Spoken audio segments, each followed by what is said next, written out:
डाक खाने से अपेक्षाएं हैं कि वित्तीय समावेशन अगर सही मायनों में अगर होगा वो तब होगा जब हम गांव-गांव तक पहुंच करके सरकार की सेवाओं को उन्हें प्रदान करवाएं। मैं आपको एक उदाहरण देना चाहूँगा कि 2 ही 3 साल पहले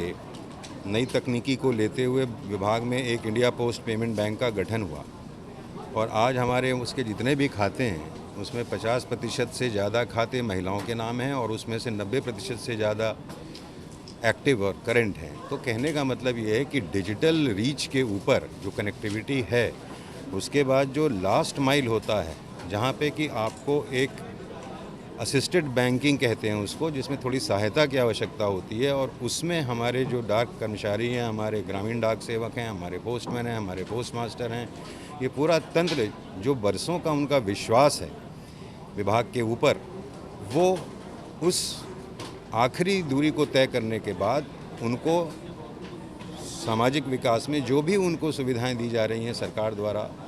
उन तक पहुंचाने में एक अहम भूमिका अदा करे डाक विभाग, ऐसी अपेक्षा है हम सब से। तो आज के इस आयोजन के सारे हमने एक ये कहने की कोशिश की, एक छोटा प्रयास जो पश्चिमी राजस्थान क्षेत्र में खास करके यहाँ के पोस्ट मास्टर जनरल ने जो एक अभियान चलाया, तो ये पता चला कि उसमें सुकन्या समृद्धि योजना के जो अकाउंट्स हैं जो पोस्ट ऑफिस खोलती हैं, वो घर घर तक जा कर के जो एक हम सिक्योरिटी देने की कोशिश कर रहे हैं आने वाले वर्षों में उस बालिका के लिए, और जिसमें से लगभग 83% से भी ज़्यादा अकाउंट डाकखानों में ही खुले हैं। तो डाकखाने की सार्थकता एक नए रूप और नए परिवेश में, जैसा कि माननीय मंत्री जी ने कहा कि हम जो कर रहे थे ट्रेडिशनल तौर पे, उससे बहुत ऊपर उठ के उसके ऊपर एक डिजिटल टेक्नोलॉजी को समावेशित करके और साथ साथ अन्य विभागों की सहायता लेते हुए हमें डाकघर को घर लोगों के द्वार तक पहुंचाना है। यही हमारा उद्देश्य है और अहर्निशं सेवा में हमारी संकल्पना है, उसको एक नए मायने दे के हम आगे बढ़ने का प्रयास करें। देखिए, एक सामंजस्यीकरण तो अवश्य हुआ है, जैसे कि क्योंकि वो चाहे वो टेलीकॉम हो चाहे रेलवेज़ हो, कहीं ना कहीं डाक विभाग हर प्रकार से उनकी सुविधा भी चाहिए। तो इस सामंजस्य से क्या है कि अब बहुत तेज़ गति से हम सब साथ साथ जो भी सुधार हो सकता है, चाहे वो मेल ट्रांसमिशन में हो, चाहे वो अकाउंट्स को खाते खोलने में हो, चाहे वो आधार है जैसे फॉर एग्ज़ाम्पल, एक बहुत उसका समायोजन करते हुए खाते के साथ पेमेंट की सुविधा घर घर तक पहुंचाने में, खास करके जो भी एक हमने बहुत ही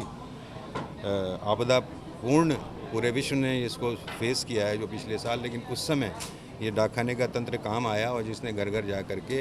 आधार इनेबल्ड पेमेंट सिस्टम से लोगों को जो भी उनके खातों में पैसे थे या किसी भी बैंक में पैसे थे, थोड़ी थोड़ी उनकी मुहैया कराई। ये सार्थकता है, ये अनिवार्यता है डाक विभाग के नए स्वरूप की। मैं वही बता रहा हूँ कि सारे जो अलग अलग प्रयास हैं,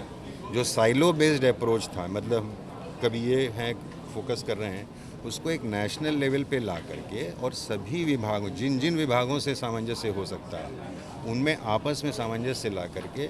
और फिर डिजिटल नेटवर्क, डिजिटल रीच, उसके ऊपर डाकखाने की अपना जो इमोशनल कनेक्ट है बरसों का और जो विश्वास है वो राइड करके डिफरेंट मंत्रालय, अलग अलग मंत्रालय हैं, अलग अलग राज्य की सरकार की भी सुविधाएं होती हैं, वो भी डाकखाने के थ्रू निष्पादित होती हैं। तो हाँ, कॉमन सर्विस सेंटर एक, जैसे आपने बड़ा अच्छा एक उदाहरण दिया कि post office should become a one stop shop, means कि कोई भी आवश्यकता हो, कोई जानकारी हो या गवर्नमेंट के कम्युनिकेशन हो, उससे संबंधित कोई भी सूचना हो, कोई भी सेवा हो, उसको प्राप्त करने के लिए अलग अलग जगह भटकने के बजाय कम से कम एक डाकखाना है जो आपका एक नुमाइंदा है, आप ही का रिप्रेजेंटेटिव है, जो आप मतलब पोस्ट ऑफिस अपने आप में एक सोशल सिस्टम है। It is not only an office, ये सिर्फ दफ्तर नहीं है। खास करके ग्रामीण क्षेत्रों में अगर आप देखेंगे जो हमारे ग्रामीण पोस्ट ऑफिसेज हैं, वो एक कम्युनिटी की तरह काम करते हैं, एक कम्युनिटी सेंटर की तरह काम करते हैं। वहाँ चाहे डाक का आदान प्रदान हो, चाहे वित्तीय सेवाओं का आदान प्रदान हो, चाहे सरकार से संबंधित सूचनाओं का निर्वहन करना हो या पहुँचाना हो, तो ये एक नया स्वरूप में उभर के फोकस के साथ और अधिक कर्मठता के साथ ये परिलक्षित हो रहा है जो आपने